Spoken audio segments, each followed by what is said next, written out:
கர்த்தாவினுடைய மகா பரிசுத்தமுள்ள திருநாமத்திற்கு மகிமை உண்டாவதாக. தேவனுடைய பிள்ளைகளாக நாம் கூடி வந்து தேவ நாமத்தை மகிமைப்படுத்தக்கூடிய பாக்கியத்தை தேவன் நமக்கு தந்து வருகிறார். அதை எண்ணி நான் தேவனுக்கு மகிமையை செலுத்துகிறேன். திருச்சபையானது எப்படிப்பட்டதாக காணப்பட வேண்டும் என்று சொல்லி அநேக படிப்பினைகள் நமக்கு சொல்லப்பட்டிருக்கிறது. தேவன் தம்முடைய சுய ரத்தத்தினாலே சம்பாதித்துக் கொண்ட தமது சபை என்று சொல்லி வேதத்தில் வாசிக்கிறோம். இந்த சபையானது எப்படிப்பட்டதாக காணப்பட வேண்டும், இதை குறித்து நம்ம அநேக காரியம் சிந்திக்க முடியும். இன்னைக்கு நாம 1 தெசலோனிக்கேயர் 1ஆம் அதிகாரத்திலிருந்து நம்ம சிந்திக்க இருக்கிறோம். பவுல் தெசலோனிக்கே சபைக்கு நிருபம் எழுதும் பொழுது அந்த சபையை குறித்து பேசுகிறார். அதில் சபையை குறித்தும் படிக்க முடியும், பவுலை குறித்து நாம் படிக்க முடியும், பவுலின் தேவன் யார், எப்படிப்பட்ட குறித்து படிக்க முடியும். இன்னைக்கு நம்ம படிக்க போறது ஒரு திருச்சபை எப்படிப்பட்டதாக இருக்க வேண்டும், இந்த தெசலோனிக்கே சபை எப்படிப்பட்டதாக காணப்பட்டது என்பதை குறித்து சில வசனங்களை நம்ம தியானிக்க போகிறோம். 1ஆம் அதிகாரத்துல 1லிருந்து 7 வரைக்கும் கொஞ்சம் வேகமா வாசிச்சிடலாம். பவுல்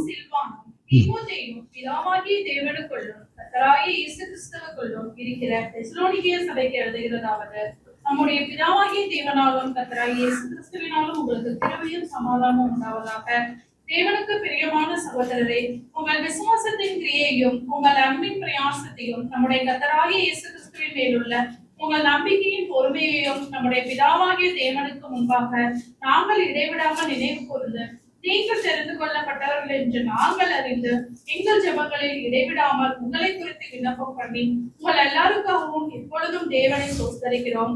எங்கள் சுவிசேஷம் உங்களிடத்தில் வசனத்தோட மாத்திரமல்ல, வல்லமையோடும் பரிசுத்த ஆவியோடும் முழு நிச்சயத்தோடும் வந்தது. நாங்களும் உங்களுக்குள்ளே இருந்த போது உங்கள் நிமித்தம் எப்படிப்பட்டவர்களாய் இருந்தோம் என்று அறிந்திருக்கிறீர்களே. நீங்கள் மிகுந்த உபத்திரவத்திலே பரிசுத்த ஆவியின் சந்தோஷத்தோட திருவசனத்தை ஏற்றுக்கொண்ட எங்களையும் கர்த்தரையும் பின்பற்றவர்களாகி இவ்விதமாய் மக்கதோனியாவிலும் அகாயாவில் உள்ள விசுவாசிகள் யாவருக்கும் மாதிரிகளானீர்கள். போதுங்க, தேவைப்பட்ட பின்னாடி நம்ம படிக்கலாம். இந்த முக்கியமான இந்த வசனங்கள்ல படிக்கும் பொழுது பவுல் தெசலோனிக்கே சபைக்கு நிருபம் எழுதும் பொழுது இந்த சபையாரை குறித்து இங்க பேசுறார். ஒரு திருச்சபை எப்படி இருக்க வேண்டும் என்பதை குறித்து சிந்திக்கும் பொழுது இந்த சபை ஒரு நல்ல உதாரணம். இந்த சபை ஒரு நல்ல முன்மாதிரி உள்ள சபையாக காணப்பட்டது. சபைனா எப்படி இருக்கணும், சபையார் எப்படி வாழ வேண்டும், பவுல் எழுதின முதல் நிருபம் இந்த தெசலோனிக்கே நிருபம். ஆனா நமக்கு வரிசைப்படி தேவ ஆவியானவர் ரோமரை கொடுத்திருக்கிறார். ஆனா பவுலால் எழுதப்பட்ட முதல் நிருபம் தெசலோனிக்கே சபைக்கு எழுதுறார். ஸோ இந்த தெசலோனிக்கே சபையை குறித்து பவுல் சொல்லும் போது ரொம்ப சந்தோஷப்படுறார். அவர் சொல்ற வார்த்தையை கவனிச்சீங்கன்னா, நான் இடைவிடாமல் உங்களை நினைவு கூறுறேன்றாரு. உங்களை நினைக்கிற பொழுதெல்லாம் எப்பொழுதும் நான் ஸ்தோத்திரம் செலுத்துறேன்றார் ஆண்டவருக்கு. அப்படி என்ன இந்த சபையில சிறப்பு இருந்தது, அதான் இன்னைக்கு படிக்க போறோம். அப்படி என்ன இந்த சிறப்பு இருந்தது சபையில, படிக்கலாமா? இந்த சபை குறித்து வாசிக்கிறோம். 2ஆம் வசனம் வாசிக்க பாருங்களேன். வாழ்த்து சொல்லி ஆரம்பிக்கிறாரு. 2ல் என்ன வாசிக்கிறாரு? தேவனுக்கு பிரியமான சகோதரரே. அவர் சொல்ற வார்த்தை தேவனுக்கு பிரியமான சகோதரரே. என்ன சொன்னா, தேவனுக்கு பிரியமான சபையாரே. அப்ப இந்த சபையானது தேவனுக்கு பிரியமுள்ளதாய் காணப்பட்டது. அவர்களுடைய வாழ்க்கை தேவனுக்கு பிரியமா இருந்தது. அப்படி என்ன பிரியமான வாழ்க்கை வாழ்ந்தார்கள்? ஒரு 7 குறிப்புகளை படிக்க கர்த்தர் நமக்கு கிருபை செய்வாராக. இந்த சபைகளை காணப்பட்ட முக்கியமான அநேக குறிப்புகள் இருக்கிறது. நான் சுருக்கமாக 7 குறிப்புகளை மாத்திரம் நீங்க தியானிக்கலாம். முக்கியமான 7 குறிப்புகள். இந்த சபையில காணப்பட்ட முக்கியமான விஷயங்கள் என்னென்ன, சபையில என்ன இருக்கணும், சபை எப்படி காணப்பட வேண்டும், இதை குடும்ப வாழ்க்கைக்கு நம்ம எடுத்துக்கலாம். சபைக்கு இது முக்கியமான அவசியமான ஒரு காரியமா இருக்கிறது. படிக்கலாமே. தேவனுக்கு பிரியமான சகோதரரே, உங்கள் விசுவாசத்தின் கிரியையும். போதுங்க, உங்கள் விசுவாசத்தின் கிரியை. இந்த சபையில என்னங்க காணப்பட்டுச்சு? விசுவாசத்தின் கிரியை. விசுவாசத்தோடு கூடிய கிரியை செய்யக்கூடிய சபை தான் தெசலோனிக்கே சபை. விசுவாசம் இல்லாமல் தேவனுக்கு பிரியமா இருப்பது கூடாத காரியம். நான் தேவனுக்கு பிரியமான ஒரு வாழ்க்கை வாழ வேண்டும் என்று சொன்னால் விசுவாசம் இல்லாம நான் வாழவே முடியாது. விசுவாசம் இல்லாமல் தேவனுக்கு பிரியமா இருப்பது கூடாத காரியம் என்று வாசிக்கிறோம். ஆக இந்த சபையிலே விசுவாசத்தோடு கூடிய கிரியை நடப்பிக்கிற சபையாக இந்த சபை காணப்பட்டது. நான் ரட்சிக்கப்படுவதற்கு விசுவாசம் தேவை. நான் எந்த கிரியும் செய்ய வேண்டாம், விசுவாசத்தால் போதும். எபேசியர் 2ல வாசிக்கிறோம் இல்லையா? கிருபையினாலே விசுவாசத்தை கொண்டு ரட்சிக்கப்பட்டீர்கள், இது உங்களால் உண்டானதல்ல, இது தேவனுடைய ஈவு. ஒருவரும் பெருமை பாராட்டாதபடிக்கு இது கிரியினால் உண்டானது அல்ல அப்படின்னு வாசிக்கிறோம். அடுத்த வார்த்தை, ரட்சிக்கப்படுவதற்கு நான் கிரியை செய்ய வேண்டாம், ஆனா ரட்சிக்கப்பட்டவர்கள் கிரியை செய்ய வேண்டும். 2:10 வாசிக்க பார்க்கும். எபேசியர் 2:10 வாசிக்கலாம். ஏனெனில் நற்கிரைகளை செய்கிறதற்கு நாம் கிறிஸ்து இயேசுவுக்குள் சிருஷ்டிக்கப்பட்டு தேவனுடைய செய்கையா இருக்கிறோம். அவைகளில் நாம் நடக்கும்படி அவர் முன்னதாக அவைகளை ஆயத்தம் பண்ணியிருக்கிறார். நாம் நற்கிரைகளை செய்யும்படியாக சிருஷ்டிக்கப்பட்டிருக்கிறோம், தேவனுடைய செய்கையாக இருக்கிறோம். ஆக ஒரு விசுவாசி ரட்சிக்கப்படுவதற்கு எந்த விதமான கிரியை செய்ய வேண்டாம். ரட்சிக்கப்பட்ட விசுவாசிகள் கண்டிப்பா கிரியை செய்யணும். விசுவாசத்திற்கு ஏற்ற கிரியை நடப்பிக்கக்கூடியவர்களாக சபையார் காணப்பட வேண்டும். அருமையானவர்களே, விசுவாசத்தோடு கூடிய கிரியை நடப்பிக்கிறவர்களாக நம்ம காணப்படுறோமா? நம்ம வாழ்க்கையில கிரியை இருக்குதா? கிரியை இல்லாத விசுவாசம் செத்ததுன்னு வாசிக்கிறோமே. ஆபிரகாம் கிரியினாலே தானே நீதிமான் என்று எண்ணப்பட்டார்னு வாசிக்கிறோம். ராகாப் என்னும் வேசியை குறித்து கூட வாசிக்கிறோம். யாக்கோபு 2ஆம் அதிகாரத்துல அவர்கள் கிரியை செய்தார்கள். நம்முடைய வாழ்க்கையில நாம் என்ன கிரியை செய்கிறோம்? நம்முடைய வார்த்தை, நம்முடைய சிந்தை, நம்முடைய செயல், நம்முடைய சம்பாஷணையில மாற்றம் உண்டாக வேண்டியது அவசியமா இருக்கிறது. ஒரு மனம் திரும்பின ஒரு விசுவாசியுடைய வாழ்க்கையில நல்ல மாற்றம் உண்டாகும். அவங்க வாழ்க்கை நாளுக்கு நாள் தேவகுமாரன் சாயலுக்கு ஒப்பாக மறுரூபப்பட்டு கொண்டே இருக்க வேண்டும். அதான் ரோமர் 12 என்று வாசிக்கிறோம். உங்கள் மனம் புதிதாகிறதுனாலே மறுரூபமாகுங்கள். அப்ப நாம் நாளுக்கு நாள் குமாரனுடைய சாயலுக்கு ஒப்பாய் வாழ வேண்டியது, வளர வேண்டியது அவசியமா இருக்கிறது. இங்க வாசிக்கிறோம், விசுவாசம் என்று சொன்னால் கூட கண்டிப்பா கிரியை செய்யணும். விசுவாசத்தோடு கூடிய கிரியை நடப்பிக்கிறவர்களாக நாம் காணப்பட வேண்டும். அது நற்கிரியின் மூலமாக மட்டும்தான் முடியும். நீங்களும் நானும் கனி கொடுக்க வேண்டும் என்று கர்த்தர் விரும்புகிறார். யோவான் சொல்லுவாரு, மனம் திரும்பிட்டீங்களா? மனம் திரும்புவதற்கு ஏற்ற கனிகளை கொடுங்க. எப்படி கனி கொடுக்க முடியும்? கனிகளை கொடுங்கன்னு சொல்லிட்டார். எப்படி கனி கொடுக்க முடியும்? கிரியினாலதான். கொலோசியர் 1:10 வாசிக்கிறோம், சகலவித நற்கிரிகளுமாகிய கனிகளை தந்து. நாம் கனிகளை கொடுக்க வேண்டும் என்று சொன்னால் நற்கிரிகளின் மூலமாகத்தான் நாம் கனி கொடுக்க முடியும். பிரியமானவர்களே, விசுவாசம் என்று சொன்னால் அதோடு சேர்ந்து நாம் கிரியை நடப்பிக்க வேண்டியது அவசியம். ஒரு விசுவாசியுடைய வாழ்க்கையில அவருடைய கிரியைகள் கர்த்தருக்கு பிரியமுள்ளதாக காணப்பட வேண்டும். நற்கனி நிறைந்த ஒரு வாழ்க்கையை வாழ வேண்டியது அவசியமா இருக்கிறது. இன்னைக்கு பாத்தீங்கன்னா விசுவாசி என்று சொல்லிக்கொண்டு அவங்க வாழ்க்கையில கிரியே இல்லை. உலகத்தாரை போல நடக்கிறார்கள், உலகத்தாரை போல பேசுகிறார்கள். எங்க போச்சு கனி? ஆண்டவர் கேட்பார், வேர் இஸ் யுவர் ஃப்ரூட்? உங்க கனி எங்கன்னு கேட்பார் ஆண்டவர். நம்முடைய வாழ்க்கையில கர்த்தர் கனிகளை எதிர்பார்க்கிறார். அதுதான் மத்தேயுல வாசிக்கிறோம், நல்ல மரம் நல்ல கனிகளை கொடுக்கும், கெட்ட மரமோ கெட்ட கனிகளை கொடுக்கும். ஆக நாம் நல்ல கனி கொடுக்கிற மரமா இருக்க வேண்டும் என்று கர்த்தர் விரும்புகிறார். ஏன்னா மனுஷனை கர்த்தர் மரத்துக்கு ஒப்பிட்டு சொல்றார் இல்லையா? சங்கீதம் 1 நம்ம வாசிக்கிறோம் இல்லையா? கர்த்தருடைய வேதத்தில் பிரியமா இருந்து இரவும் பகலும் அவருடைய வேதத்தில் தியானமா இருக்கிற மனுஷன் வாக்கியவான். அடுத்த வார்த்தை வாசிக்கிறோம், அவன் நீர்க்கால்களின் ஓரமாய் நடப்பட்டு தன் காலத்தில் தன் கனியை தந்து இலையுதாது இருக்கிற மரத்தை போல் இருப்பான். அவன் செய்வதெல்லாம் வாய்க்கும். மரத்தை போல் இருப்பான். நான் மரத்துக்கு ஒப்பிட்டு சொல்றார். நல்ல மரம் நல்ல கனிகளை கொடுக்கும். அருமையான நம்முடைய பேச்சு, நம்முடைய சிந்தை, நம்முடைய சம்பாஷணை, நம்முடைய வாழ்க்கை, நம்முடைய எண்ணங்கள், நம்முடைய நோக்கங்கள் எல்லாமே நல்ல விதமாய் காணப்படுகிறதா என்பதுதான் தேவன் நம்மகிட்ட எதிர்பார்க்கிறார். முன்னே நம்முடைய வாழ்க்கையை குறித்து படிக்கும்போது துர்க்கிரீகினாலே மனதிலே சத்துருக்களாயிருந்தோம், துர்க்கிரீகினால் நிறைஞ்சிருந்தோம். ஆனா வேதத்துல வாசிக்கிறோம், ரட்சிக்கப்பட்ட விசுவாசிகளா இருக்கிற நாம் நற்கிரிகளை செய்யும்படியாகவே அழைக்கப்பட்டிருக்கிறோம். நீங்களும் நானும் நற்கிரிகள் செய்ய வேண்டும் என்பதற்காகவே அழைக்கப்பட்டிருக்கிறோம். ஆக விசுவாசத்தோடு கூடிய கிரியை நடப்பிக்கிற சபையாக அந்த சபை காணப்பட்டுச்சு. இதை நினைக்கும் போது பவுலுக்கு அவ்வளவு சந்தோஷம். கர்த்தருக்கு ஸ்தோத்திரம் செலுத்துறார்.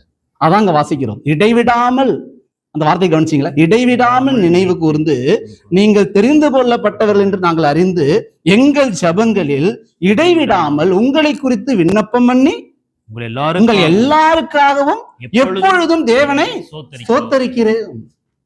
கர்த்தருக்கு நாங்க நன்றி சொல்லிக்கிட்டே இருக்கிறோம், ஸ்தோத்திரம் செலுத்திக்கிட்டே இருக்கிறோம். இப்படி ஒரு சபையா? கர்த்தாவே, இந்த சபையை கொடுத்ததுக்காக உமக்கு ஸ்தோத்திரம் ஆண்டவரே. இப்படிப்பட்ட வாழ்க்கை இந்த சபையிலே காணப்படுகிறதுக்காக உமக்கு ஸ்தோத்திரம் ஆண்டவரே. என்ன ஒரு ஜபங்க அது! என்ன ஒரு தேவனுக்கு மகிமையை செலுத்துறாரு! அந்த அளவுக்கு இந்த சபை காணப்படுது. அருமையானவர்களே, இது தெசலோனிக்கே சபைக்கு மாத்திரம் அல்ல, கடலூர் சபைக்கு இதான் பாடம், ஜெயங்கொண்ட சபைக்கு இதான் பாடம், தமிழகத்தில் உள்ள ஒவ்வொரு சபைகளுக்கும் இதான் பாடம், ஒட்டுமொத்த உலகத்தில் உள்ள எல்லா பரிசுத்தவான்களுக்கும் இதுதான் பாடம். ஆண்டவர் நம்முடைய வாழ்க்கையில கிரியையோடு கூட விசுவாசத்தோடு கூட கிரியை நடப்பிக்க வேண்டும் என்று விரும்புகிறார். நம்முடைய வாழ்க்கையில கிரியைகளை கர்த்தர் கவனிக்கிறார். நல்ல கிரியைகள் நம்முடைய வாழ்க்கையில காணப்பட வேண்டும். ஆண்டவர் சொன்னாரு, ஒருவன் என்னிலும் நான் அவனிலும் நிலைத்திருந்தால் அவன் மிகுந்த கனிகளை கொடுப்பான். என்னை அல்லாமல் உங்களால் ஒன்றும் செய்யக்கூடாது. நான் மிகுந்த கனிகளை கொடுக்க வேண்டும் என்று சொன்னால் அது கிரியைகளின் மூலமாகத்தான் கொடுக்க முடியும். நம்முடைய வாழ்க்கை, நம்முடைய பேச்சு, நம்முடைய சிந்தனை எல்லாம் தேவனுக்கு பிரியமா இருக்குதா? நம்முடைய கிரியைகளை கர்த்தர் கவனிக்கிறார். முன்னாடி இருந்த கிரியை அல்ல, இப்ப என் வாழ்க்கையில மாற்றம் வரணும். நாளுக்கு நாள் என்னுடைய வாழ்க்கை மாற்றம் அடைந்து கொண்டே இருக்க வேண்டும். தேவகுமாரனை பார்த்து விட்டேன், அவரை கவனித்து விட்டேன், இன்னும் தொடர்ந்து முன்னேறி போக வேண்டும், இன்னும் முன்னேறி போகணும், அவருடைய சுபாவத்துல நான் வளரணும். அதை தான் பவுல் ரொம்ப அழகா சொல்ற ரோமர்ல சொல்லும் பொழுது, துர் இச்சைகளுக்கு இடமாக உடலை பேணாமல் இருந்து கர்த்தராகிய இயேசு கிறிஸ்துவை தரித்து கொள்ளுங்கள். இயேசு கிறிஸ்துவை நாம் தரித்து கொள்ள வேண்டும் என்று சொல்லி கர்த்தர் விரும்புகிறார். நான் அவருடைய சுபாவங்களை, அதுதான் கொலைசேல வாசிக்கிறோம். உருக்கமான இரக்கம், தயவு, மனத்தாழ்மை, சாந்தம், நீடிய பொறுமை, இவைகளெல்லாம் தரித்து கொள்ள வேண்டும். அப்படியே வரும்போது அடுத்து சொல்வாரு, பூரண கட்டாகிய அன்பை தரித்து கொள்ளுங்கள். இது எல்லாமே கிறிஸ்துவின் சுபாவம். அதான் ஒட்டுமொத்தமா சொல்லிட்டார் ரோமர்ல, கர்த்தராகிய இயேசு கிறிஸ்துவை தரித்து கொள்ளுங்கள்னு சொல்றார். அருமையானவர்களே, நம்முடைய வாழ்க்கையில முதலாவதாக இங்க வாசிக்கிறோம் விசுவாசத்தோடு கூடிய கிரியை. விசுவாசத்தோடு கூடிய கிரியை. நாம் செய்யக்கூடிய ஒவ்வொரு கிரியையும் கர்த்தர் கவனிக்க. இந்த வெளிப்படுத்தும் விசேஷத்துல படிச்சு பார்த்தீங்கன்னா சபைகளுக்கு சொல்லும்போது சொல்வாரு, உன் கிரியைகளை அறிந்திருக்கிறேன் சொல்லுவாரா இல்லையா ஆண்டவர்? உன் கிரியைகளை அறிந்திருக்கிறேன், இந்த வார்த்தையை சொல்லிக்கிட்டே இருப்பார். உன் கிரியைகளாம் எனக்கு தெரியும் பார். இப்ப சொல்லுங்க, கர்த்தர் நம்முடைய கிரியைகளை அறிந்திருக்கிறார், நம்முடைய சிந்தனைகளை அறிந்திருக்கிறார், நம்முடைய கிரியைகளை அறிந்திருக்கிறார், நம்முடைய எல்லா விதமான காரியங்களையும் கர்த்தர் அறிந்திருக்கிறார். நம்முடைய பேச்சு, நம்முடைய சிந்தை, நம்முடைய செயல், நம்முடைய சம்பாஷணை எல்லாவற்றையும் கர்த்தர் அறிந்திருக்கிறார். அது அவருக்கு பிரியமுள்ளதாக காணப்பட வேண்டும். இதுதான் தேவன் நம்மகிட்ட எதிர்பார்க்கிறார். நம்பர் 1, விசுவாசத்தோடு கூடிய கிரியை நடக்கிறீங்க. ஒரு இடத்துல பார்த்தீங்கன்னா 2 கவுண்டர் இருந்தது. Counter number 1, counter number 2. இந்த நம்பர் 1 கவுண்டர்ல என்ன பார்த்தீங்கன்னு வச்சுக்கோங்களேன், என்ன போட்டிருந்தாங்கன்னா ஆவிக்குரிய வரங்களை பற்றியும், கிஃப்ட் ஆஃப் த ஸ்பிரிட், ஆவிக்குரிய வரங்கள். அடுத்தது பார்த்தீங்கன்னா ப்ரீச்சிங் ட்ரைனிங், அதாவது பிரசங்கிக்கக்கூடிய ட்ரைனிங் என்ன சொல்லுவாங்க கரெக்டான தமிழ் வார்த்தை, பயிற்சி. இதுக்குரிய கவுண்டர் இருந்தது. கூட்டம் பக்கா நிறைய பேர் நிற்கிறாங்க, வரிசையா நிற்கிறாங்க, கூட்டமா நிற்கிறாங்க. அடுத்த கவுண்டர் நம்பர் 2, அங்க பாத்தீங்கன்னா ஆவியின் கனி. அடுத்தது ஸ்பிரிச்சுவல் டெவலப்மெண்ட், ஆவிக்குரிய வாழ்க்கையை எப்படி நம்ம மேம்படுத்தி வாழணும், நடைமுறை வாழ்க்கைக்கு தேவையானது, ஆவியின் கனி நிறைந்த வாழ்க்கை வாழணும், அதுக்குரிய கவுண்டர் இருந்தது. அந்த கவுண்டர்ல ஆளே இல்லை. கவுண்டர்ல எங்க இருக்காங்க, எப்படி ப்ரீச் பண்ணணும், எப்படி டீச் பண்ணணும், எப்படி வரங்களை பயன்படுத்தணும், இதுக்கெல்லாம் நம்ம வரிசையா நிக்கிறாங்க. ஆனா இந்த பக்கத்துல ஆவியின் கனி உள்ள வாழ்க்கை எப்படி வாழணுங்க, நம்ம ஆவிக்குரிய வாழ்க்கை நம்ம வளரணுமே, அதுக்குரிய காரியங்கள்ல சொல்லி தருவோம், அதுக்குள்ள யாருமே நிக்கலையா. இன்னைக்கு அநேக இடங்கள்ல அநேக விசுவாசிகள் இப்படிதான். எந்த விஷயத்துக்கு நாம் முக்கியத்துவம் கொடுக்கிறோம் என்பது ரொம்ப அவசியம். விசுவாசத்தை பற்றி அதிகமாய் பேசுவார்கள், ஆனா விசுவாசத்தோடு கூடிய கிரியை நடப்பிப்பார்களான்னு சொன்னா ரொம்ப கேள்விக்குறியா இருக்கு. ஆனா இங்க வேதத்துல வாசிக்கிறோம், நம்ம விசுவாசத்தோடு கூடிய கிரியை நடப்பிக்க வேண்டியது அவசியம். ஒவ்வொரு தேவ மனுஷனும் பார்த்தீங்கன்னா இந்த விசுவாசத்தில் உறுதிப்படுத்தப்பட்ட வாழ்க்கை வாழ்ன்ற விஷயத்துல ரொம்ப தெளிவா பேசுவாங்க.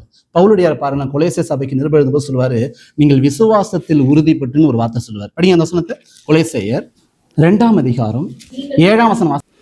நீங்கள் போதிக்கப்பட்டபடியே விசுவாசத்தில் உறுதிப்பட்டு ஸ்தோத்திரத்தோட அதிலே விசுவாசத்தில் உறுதிப்பட்டு ஸ்தோத்திரத்தோட அதுல என்ன பண்ணுங்க, பெருகுவீர்களாக பவுல் சொல்றார் கொலேசே சபைக்கு எழுதும் பொழுது. அதே போல பாத்தீங்கன்னா பேதுரு எழுதுவார் பாருங்களேன், விசுவாசத்தில் உறுதியா இருந்து பிசாசுக்கு எதிர்த்து நில்லுங்க பேதுரு. வசந்த வாசிங்க பார்க்கும் 1 பேதுரு 5ஆம் அதிகாரம் 8ஆம். தெளிந்த புத்தியுள்ளவர்களாயிருங்கள், விழித்திருங்கள், ஏனெனில் உங்கள் எதிராளியாகிய பிசாசானவன் கர்ச்சிக்கிற சிங்கம் போல் எவனை விழுங்கலாமோ என்று வகை தேடி சுற்றி திரிகிறான். விசுவாசத்தில் உறுதியாயிருந்து அவனுக்கு எதிர்த்து நில்லுங்கள். விசுவாசத்தில் உறுதியாயிருந்து அவனுக்கு எதிர்த்து நில்லுங்கள்னு சொல்றார் பேதுரு சொல்லும் பொழுது. அடுத்தது யூதா சொல்லுவாரு, மகா பரிசுத்தமான விசுவாசத்தின் மேல் உங்களை உறுதிப்படுத்திக் கொள்ளுங்கள் சொல்லுவாரு. ஒவ்வொரு ஆசிரியர்களும் பாத்தீங்கன்னா இந்த விசுவாசத்தில் உறுதிப்படுத்தப்பட்ட வாழ்க்கை குறித்து தொடர்ந்து பேசிக்கிட்டே இருக்கிறாங்க. நான் கேட்கறேங்க, நம்முடைய வாழ்க்கையில எந்த அளவுக்கு நம்ம உறுதியா இருக்கணும் விசுவாசத்துல உறுதியா இருந்தவங்களை பத்தி படிக்கணும்னா பைபிள்ல நிறைய பேர் இருக்கிறாங்க. அநேக பெண்களை பத்தியும் படிக்கலாம், அநேக ஆண்களை பத்தியும் படிக்கலாம். நம்முடைய விசுவாசம் எந்த அளவுக்கு கர்த்தருக்காக உறுதியா இருக்குது, அது கிரியை செய்தா, அதுல கிரியை இருக்குதா? விசுவாசம் சொன்னா கண்டிப்பா கிரியை செய்யணும். அவங்களால சும்மா இருக்க முடியாது. 4 பேர் ஒரு மனுஷன் தூக்கிட்டு வந்தாங்க, திமிர்வாதக்காரங்க. கிரியை செஞ்சாங்களா? செஞ்சாங்க. விசுவாசம் சும்மா இருக்க விடல, மேலே ஏறுறாங்க. கூட்டம், பயங்கர கூட்டம். இயேசு கிறிஸ்து வீட்டுல இருக்கிறாரு. மேலே ஏறுறாங்க, கூரையை பிரிக்கிறாங்க, அப்படியே படுக்கையோட என்ன பண்றாங்க, கீழே இறக்குறாங்க.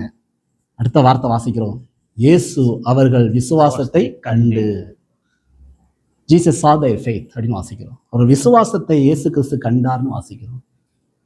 சும்மா இல்ல, அது சாதாரண விஷயம் இல்லைங்க. அது அப்படியே தூக்கி இறக்குறது சாதாரண விஷயம் இல்லைங்க. கூட்டத்தை பார்த்துட்டு போயிருக்கலாம்ல. விசுவாசம் சும்மா இல்லை, கிரியை செய்யுது.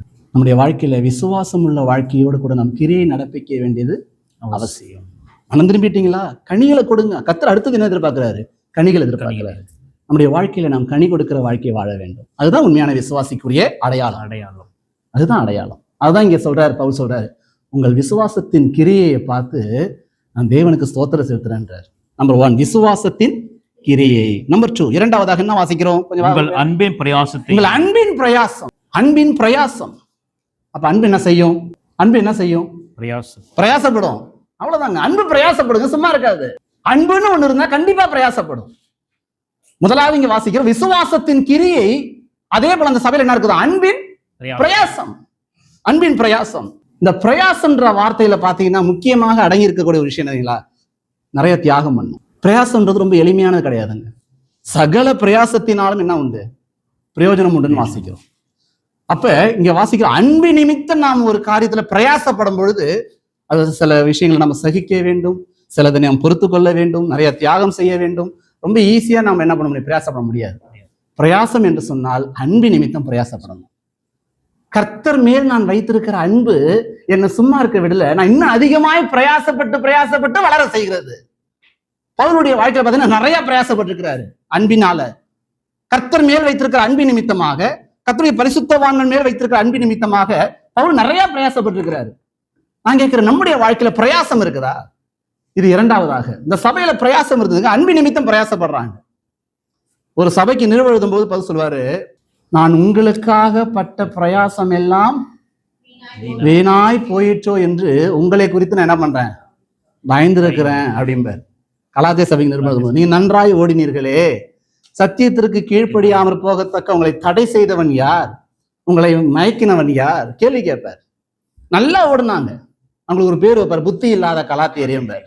உங்களுக்காக எவ்வளவு பிரயாசப்பட்டேன், அநேக திருச்சபை வளர்வதற்காக, அதை உருவாக்க வேண்டும். பவுல் ரொம்ப பிரயாசப்பட்டிருக்கிறார். அவருடைய பிரயாசங்கள் மிக அதிகம். இது எல்லாமே கர்த்தர் மேல் வைத்திருக்கிற அன்பு நிமித்தம். நம்முடைய வாழ்க்கையில நாம உண்மையாகவே அன்பு இருந்தா பிரயாசப்படுவோம். குடும்பத்துல அதை காண்பிக்கிறோமா? குடும்ப வாழ்க்கையில உண்மையான அன்பு நிமித்தம் நாம் பிரயாசப்படுகிறோமா? இது சபைக்கும் பாடம், குடும்பத்துக்கும் பாடம். அன்பு நிமித்தம் நாம் பிரயாசப்பட வேண்டியது அவசியம். எபிரேயர்ல வாசிக்கிற ரொம்ப அழகான வார்த்தை, கர்த்தர் மறக்க மாட்டாருங்க. நாம் படுகிற அன்பின் பிரயாசத்தை அவர் ஒருபோதும் மறக்கிற தேவன் அல்ல. அந்த வசனத்தை வாசிங்க பார்க்கும். அன்பின் பிரயாசத்தை படிக்கலாமே. எபிரேயர் 6:10 வாசிங்க பார்க்கும். ஏனென்றால் உங்கள் கிரியையையும் நீங்கள் பரிசுத்தவான்களுக்கு ஊழியம் செய்ததினாலும் செய்து வருகிறதினாலும் தமது நாமத்திற்காக காண்பித்த அன்புள்ள பிரயாசத்தையும் மறந்து விடுகிறதற்கு தேவன் அநீதியுள்ளவர் அல்லவே. மறந்து விடுகிறதற்கு தேவன் அநீதி உள்ளவர் அல்லவே. என்ன பிரயாசம் அது? அன்புள்ள பிரயாசம். அன்பு பிரயாசப்படும். அன்பானது அதிகமாய் பிரயாசப்படும்.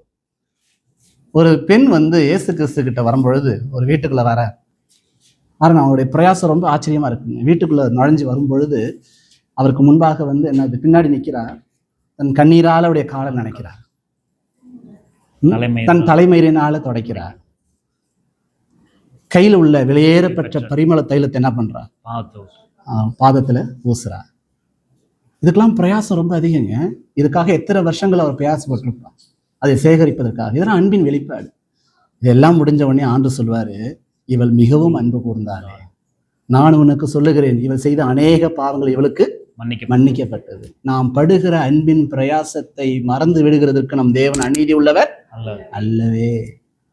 அநீதி உள்ளவர் அல்ல. நாம் அன்பின் பிரயாசத்தினாலே வளர வேண்டும். குடும்ப வாழ்க்கையில அன்பை காண்பிக்க வேண்டும். திருச்சபையிலே அன்பை காண்பிக்க வேண்டும். பரிசுத்தவான்களோடு உள்ள உறவில் அன்பை காண்பிக்க வேண்டும். சில பேர் சொல்லுவாங்க, நான் அதிகமா அன்பு செலுத்துறேன், ஆனா அந்த அளவுக்கு மற்றவங்ககிட்ட அன்பு வரலையே பிரதர். நான் ரொம்ப அதிகமா அன்பா தான் இருக்கிறேன் அவங்கள்ட்ட, ஆனா அவங்கள்ட்ட அந்த அளவுக்கு அன்பு இல்லையே, நான் ஏமாற்றம் தானே எனக்கு மிஞ்சுது அப்படிம்பாங்க. நீங்க பவுலை போய் கேட்டீங்கன்னா பவுல் சொல்லுவாரு, படிக்கலாமா என்ன சொன்னாருன்னு. ஒரு சபையை ரொம்ப நேசிச்சாராம், ரொம்ப அதிகமா நேசிச்சாராம். ஆனா அந்த சபையாளர் குறைவாதான் அன்பு கூறப்பட்டாராம். அடுத்து என்ன சொல்றாரு? கொரிந்து சபைக்கு என்ன சொல்றாரு? படிக்க பார்க்க வசனத்தை.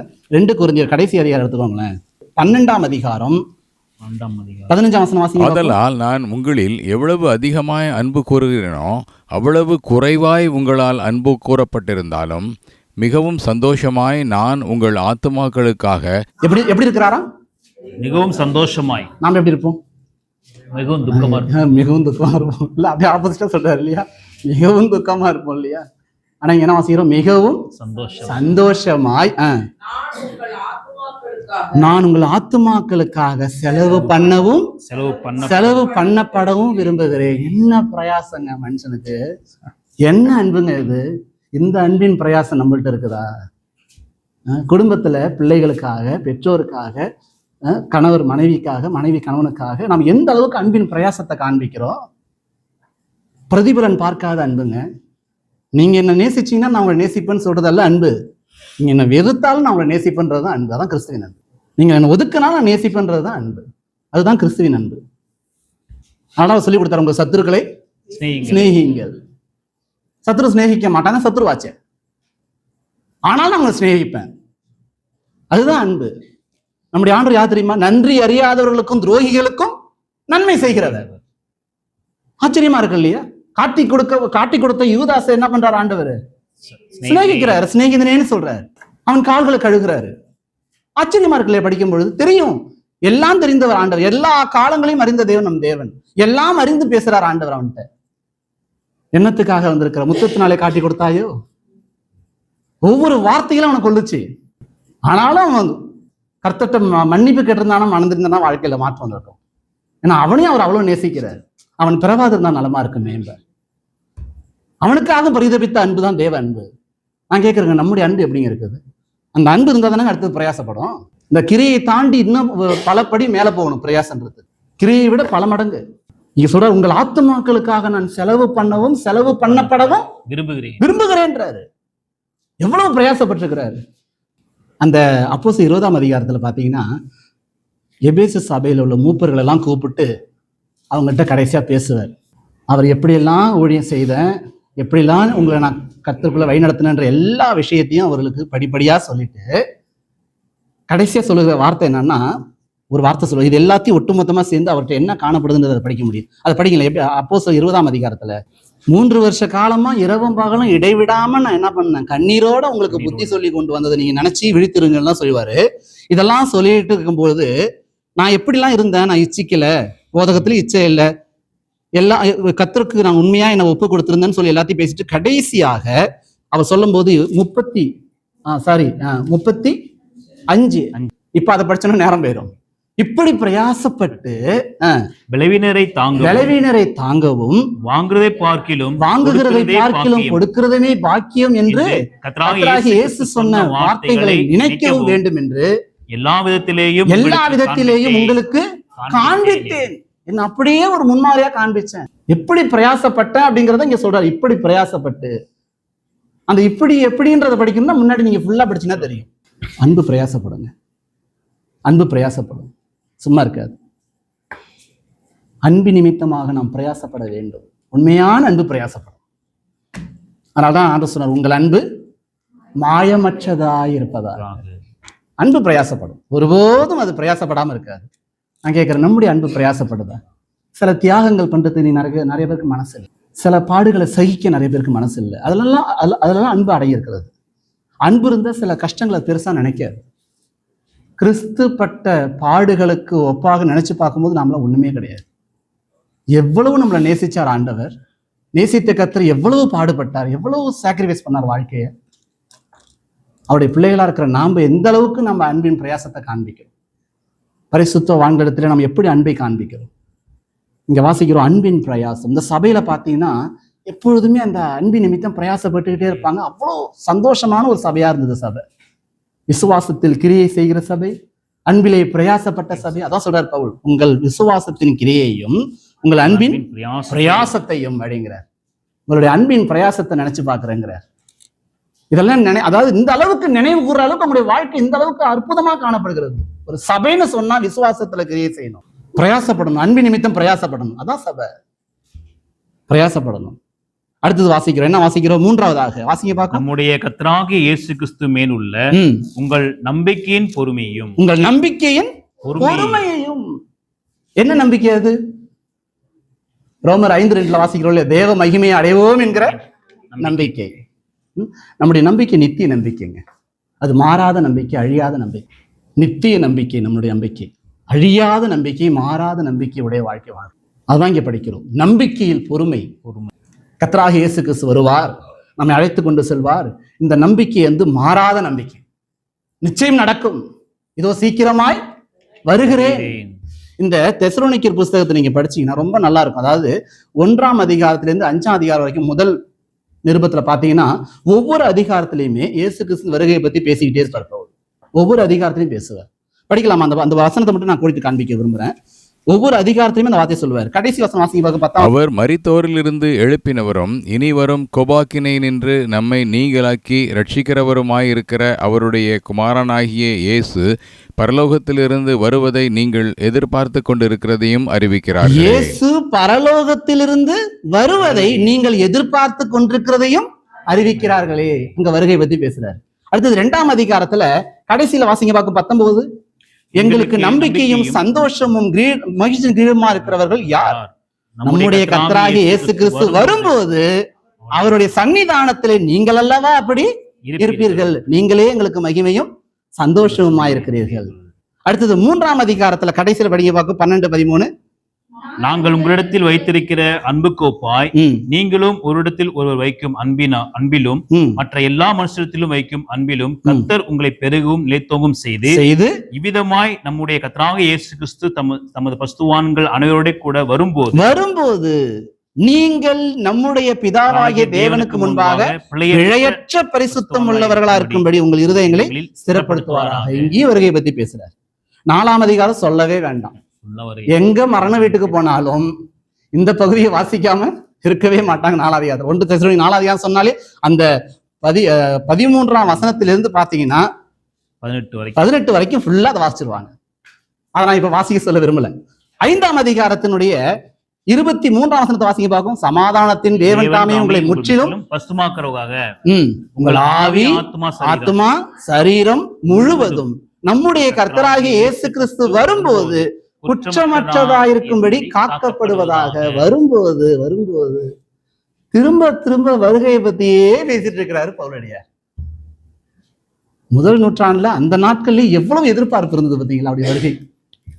அப்பவே இந்த அளவுக்கு எதிர்பார்ப்பு இருக்கு. அப்ப இப்ப இதுக்கு எப்படி இருக்கணும்? நம்ம அந்த வருகைக்காக தான் காத்திருக்கிறோம். பொறுமையோட, சந்தோஷத்தோட. நம்பிக்கையிலே சந்தோஷமாயிருங்கள், நம்பிக்கையிலே பொறுமையாயிருங்கள். நம்பிக்கையின் பொறுமை. இந்த சபையில பார்த்தீங்கன்னா எப்பொழுதுமே அவருடைய வருகை குறித்து சிந்தித்துக் கொண்டே இருந்தாங்க. முதல் நூற்றாண்டு விசுவாசிகளுக்கெல்லாம் அவர் பேர் வச்சிருக்காங்களாம், அண்ணாந்து பார்க்குற விசுவாசின்னு சொல்லி. அந்த நாட்கள்ல ஏன் தெரியுமா அப்படி சொன்னாங்களாம்? வரும்போது சொல்லுவாங்களாம். இன்னைக்கெல்லாம் என்ன சொல்லுவாங்க, சில பேர்லாம் பார்த்தீங்கன்னு சொன்னா நீங்கன்னா அல்லேலூயா குரூப்பான்னு கேட்பாங்க. அந்த மாதிரி அந்த நாட்கள் என்ன பண்ணுவாங்கன்னா அண்ணாந்து பார்க்குற விசுவாசியா.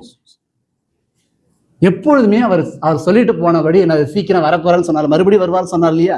அந்த வருகைக்காகவே என்னது அவங்க காத்து கொண்டே இருப்பாங்களாம். அவங்க பார்வை எப்பயுமே மேலதான் இருக்கலாம், கீழே இருக்காதான்.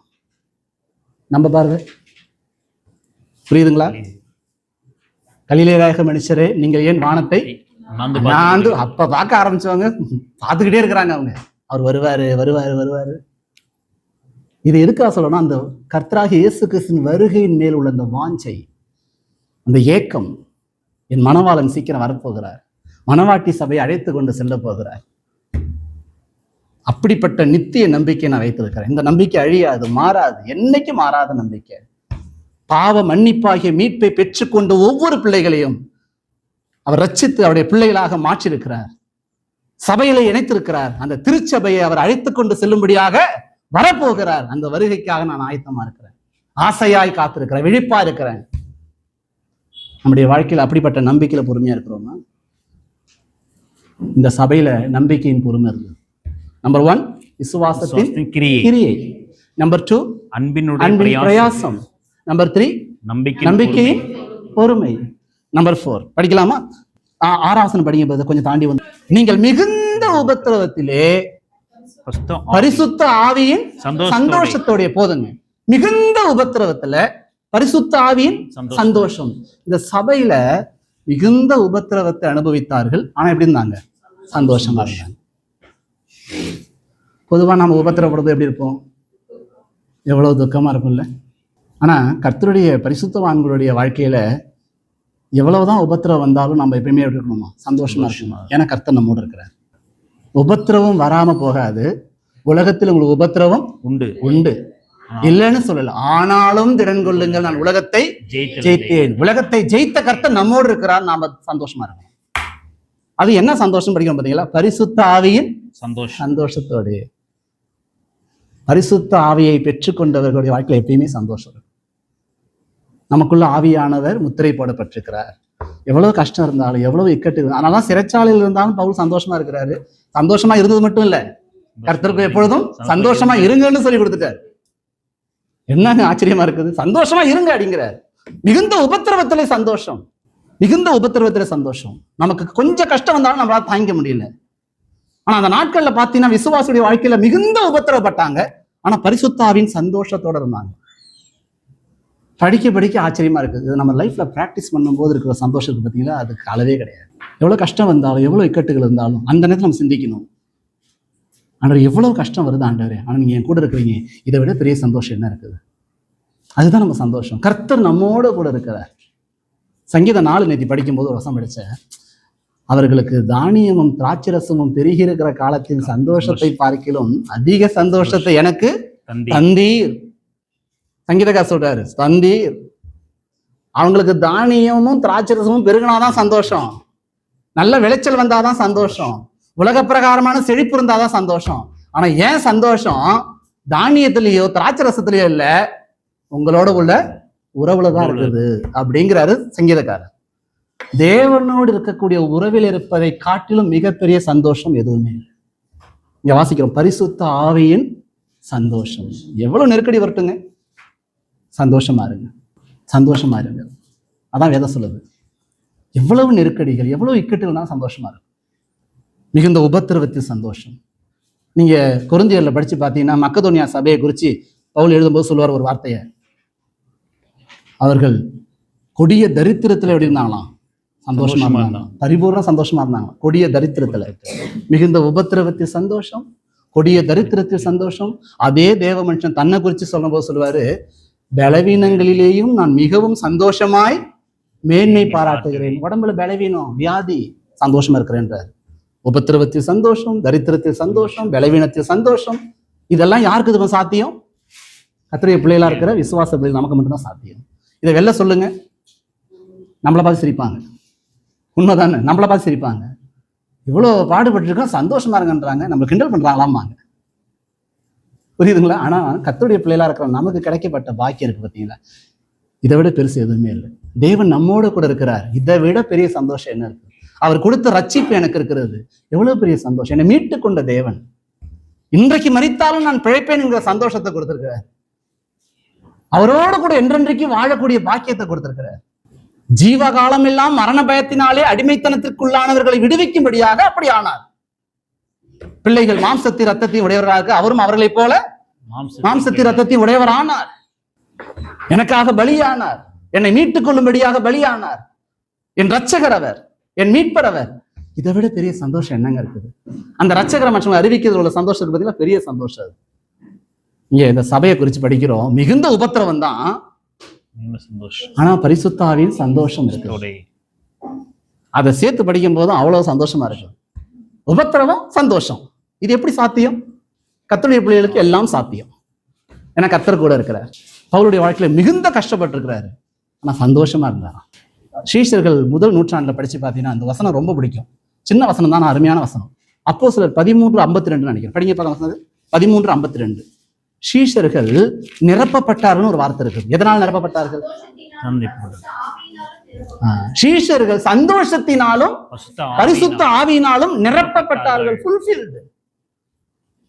fulfilled of the Holy Spirit. பரிசுத்த ஆவியினால நிரப்பப்பட்டார்கள். அதே போல அந்த ஜாய்ஃபுல் லைஃப், சந்தோஷத்தினால நிரப்பப்பட்டார்கள். ஆனா அந்த நாட்கள்ல எவ்வளவு உபத்திரம் வந்து அனுபவிச்சாங்க.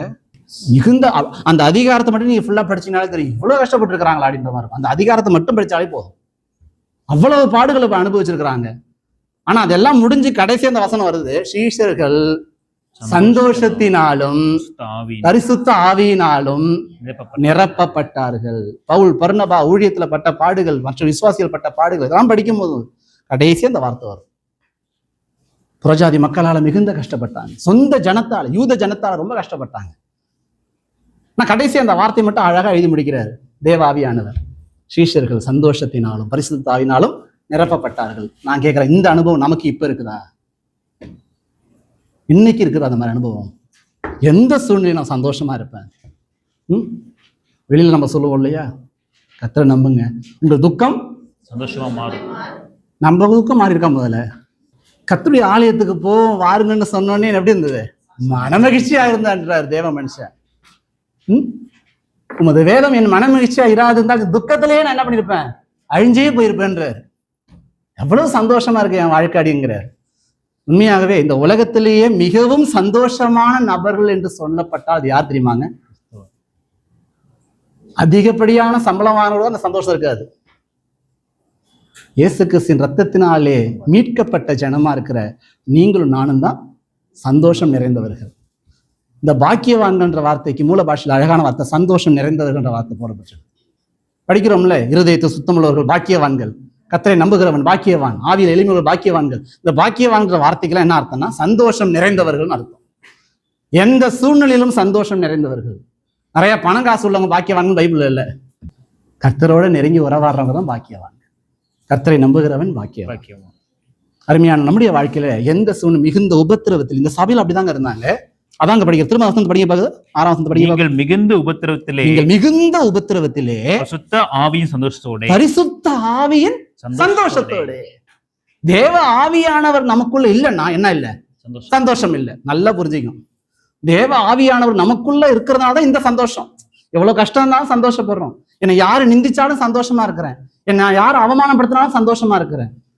முதல் நூற்றாண்டுல பாத்தீங்கன்னா அவமானம் அடைவதற்கு தங்களை பாத்திரராக எண்ணப்பட்டபடியினால் மிகுந்த சந்தோஷத்தோட அந்த ஆலோசனை சங்கத்தை விட்டு வெளில வந்தாங்களாம் அப்போஸ்தலர்கள்லாம். அடிச்சு இனிமேல் இயேசு கிறிஸ்துவின் நாமத்தை பத்தி சொல்லவே கூடாது சொல்லி அனுப்பி விடுறாங்க, மிரட்டி அனுப்பி விடுறாங்க. ஆனா எப்படி வராங்க? சந்தோஷத்தோட வராங்க. ஆனா அந்த வார்த்தை போடப்பட்டிருக்குது, அவமானம் அடைவதற்கு கர்த்தராகிய இயேசு கிறிஸ்துவின் நாமத்தின் நிமித்தம் அவமானம் அடைவதற்கு தங்களை பாத்திரராக எண்ணப்பட்டபடியினால் சந்தோஷமா வந்தாங்களாம். நீங்களாம் வெளில ஊழியத்து போறோம், நம்மளை ரொம்ப மோசமா கொச்சையான வார்த்தையில பேசுறாங்க, நமக்கு எப்படி இருக்கும்? கேட்கும் பொழுது கோபம் வரும். இப்படிலாம் இந்த மனுஷங்கிட்ட வந்து நான் திட்டு வாங்கணும்னு இருக்குதான்னு சொல்லி என்னது யோசிப்போம் இல்லையா? ஆனா சந்தோஷமா இருக்கணும். அவர் நாமத்து நிமித்தம் நீங்கள் பகைக்கப்படுவீர்கள் வாசிக்கிறோம். என் நாமத்து நிமித்தம் நீங்கள் பகைக்கப்படுவீர்கள். உலகம் உங்களை சிநேகிக்காது, பகைக்கும். நீங்கள் உலகத்தாரா இராதபடினாலே உலகம் உங்களை பகைக்கும். நான் உங்களை உலகத்திலிருந்து தெரிந்து கொண்டிருக்கிறேன் அடிக்கிற ஆண்டவர். ஐ சோஸ் யூ, நான் உங்களை தெரிந்து கொண்டேன்னு ஆண்டவர் சொல்றார். அப்ப நாம் எல்லாரும் தெரிந்து கொள்ளப்பட்ட ஜனங்கள். இந்த தெசலோனிக்கே சபைக்கு எதுவும் அதை சொல்வார், நீங்கள் தெரிந்து கொள்ளப்பட்டவர்கள் என்று அறிந்து அடிம்பார். ஆக தெரிந்து கொள்ளப்பட்ட தேவனுடைய பிள்ளைகளுடைய வாழ்க்கையில எவ்வளவு உபத்திரம் வந்தாலும் சந்தோஷமான வாழ்க்கை வாழ்வாங்க. அந்த உபத்திரம் எந்த விதத்துல இருக்கலாம், எனக்கு கஷ்டங்கள் எந்த விதத்துல வரலாம், பாடுகள் இப்படிதான் கஷ்டம் வரணும்னா இல்லை, எந்த விதத்தினாலும் அங்கே பாடுகள் வரலாம். ஆனா நல்லா கவனிங்க, எனக்கு வரக்கூடிய உபத்திரவங்கள் எல்லாம் என்னுடைய வாழ்க்கையை இன்னும் விசுவாச பாதையிலே முன்னேற்றத்துக்கு கொண்டு போறது தானே தவிர என்னை கவிழ்த்து போட அல்ல. அதை மட்டும் மறந்துடக்கூடாது. அதுதான் சொல்லுவார் சங்கீதக்காரன், உபத்திரவப்பட்டது எனக்கு நல்லது, அதனால உமது பிரமாணங்களை கற்றுக்கொள்ளுகிறேன். உபத்திரவத்துல எத்தனை பாடல் நம்ம பிறந்திருக்குது. நம்ம சபையில ஒரு சகோதரர் ஒரு பாட்டு பண்ணாரு, வெளி தேசத்துல வேலைக்காக போனாரு, கர்த்தர் அழைச்சிட்டாரு, ஆனா கொஞ்சம் அடங்கலை, கொஞ்சம் சேட்டை பண்ணி என்ன பண்ணார், வெளிநாட்டுக்கு போனார், நிறைய பாடுபட்டார். ஆண்டு விடுதலை கொடுத்து திரும்ப தமிழ்நாட்டு கொண்டு வந்தார்.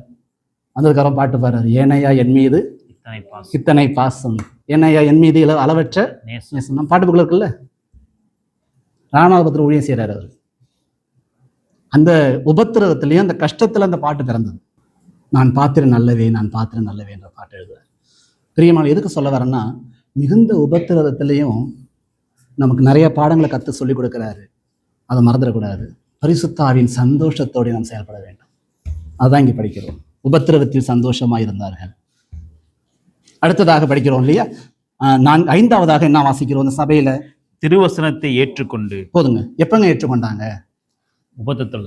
நல்லா கவனிச்சிங்களா அந்த வார்த்தையை? இதெல்லாம் அப்படியே சேர்ந்து வரக்கூடியதுதான், பிரிக்கவே முடியாது. மிகுந்த உபத்திரவத்தில் பரிசுத்த ஆவியின் சந்தோஷத்தோடே திருவசனத்தை ஏற்றுக்கொண்டு. நார்மலா இருக்கும்போது வசனத்தை ஏற்றுக்கொண்டிருந்தது வேற. நல்லா மிகுந்த உபத்திரவப்படும் போது, கஷ்டப்படும் போது வசனத்தை ஏற்றுக்கொண்டிருந்தது சாதாரண விஷயம் இல்லை. அப்படியே அதை அக்செப்ட் பண்ணணும்ல. இந்த வார்த்தை கர்த்தர் என்னோடு பேசுகிறார், எனக்காக கொடுக்கப்பட்ட வார்த்தை இது, அப்படியே ஏற்றுக்கொள்றது இல்லை. வசனத்தை அறிந்து கொள்வது வேற, வசனத்தை புரிந்து கொண்டிருக்கிறன்றது வேற. அந்த வசனத்தை அப்படியே எனக்காக ஏற்றுக்கொள்றது ரொம்ப முக்கியம். ஏற்றுக்கொள்ள வேண்டும். இவர்கள் எப்படி ஏற்றுக்கொண்டாங்க தெரியுமா? திருவசனத்தை ஏற்றுக்கொண்டது மிகுந்த உபத்திரவத்தில் ஏற்றுக்கொள்றாங்க. தொடர்ந்து போதிக்கப்பட்டாலும் சந்தோஷமா ஏற்றுக்கொண்டே இருக்கிறாங்க. திருவசனத்தை ஏற்றுக்கொண்டாலும் வாசிக்கிறோம். இந்த யாத்ராகமம் புஸ்தகத்துல பாத்தீங்கன்னா மோசே கிட்ட பார்வன் சொல்லுவார், நான் இஸ்ரவேல் ஜனங்களை போக விடுவதில்லை. மோசே அநேக அடையாளங்களினால என்ன பண்ணுவாரு? இஸ்ரவேல் ஜனங்கள்கிட்ட பேசிடுவார். இதெல்லாம் பார்த்த உடனே ஜனங்கள் விசுவாசித்தார்கள். பயங்கர சந்தோஷமா இருந்தாங்க எல்லாருமே. கர்த்தர் நம்முடைய எளிமையை பார்த்தாரு, கஷ்டத்தை பார்த்தாரு. கர்த்தாவே உங்களுக்கு ஸ்தோத்திரம் சொல்லிட்டு ஜனங்கள் எல்லாரும் என்ன பண்ணாங்களாம்? விசுவாசித்தார்கள். வாசிக்க அந்த பகுதியை வாசிங்களேன். யாத்ராகமம் 5ஆம் அதிகாரத்துல அந்த பகுதியை வாசிக்கிற பாருங்க. அவங்க எப்படி செயல்பட்டாங்கன்றதை பாருங்க கொஞ்சம். 4ஆம் அதிகாரம் கடைசி வசனம். ஜனங்கள் விசுவாசித்தார்கள். ஜனங்கள் விசுவாசித்தார்கள். கர்த்தர் இஸ்ரவேல் புத்திரரை சந்தித்தார் என்றும், கர்த்தர் இஸ்ரவேல் புத்திரரை சந்தித்தார் என்றும், அவர்கள் படும் உபத்திரவங்களை கண்ணோக்கி பார்த்தார் என்றும், அவர்கள் படும் உபத்திரவங்களை கண்ணோக்கி பார்த்தார் என்றும், அவர்கள் கேட்டபோது தலைகுனிந்து தொழுது கொண்டார்கள். இதெல்லாம் நடக்குது. இதுக்கு அப்புறம் தான் மோசையும் ஆரோனும் பார்வன்ட்டு போவாங்க. ஃபர்ஸ்ட் ஜனங்களை சரி பண்ணணும். அடுத்தது போறாங்க. பார்வன் சொல்லிட்டாரு, நான் கர்த்தரை அறியேன், நான் இஸ்ரவேலை போக விடுவதில்லை. அடுத்த அதிகாரம் படிச்சீங்கன்னா தெரியும், போக விடுவதில்லை. இவ்வளவு தூரம் பயணமா பேசிட்டு அதோட விட்டுற மாட்டார் அவரு.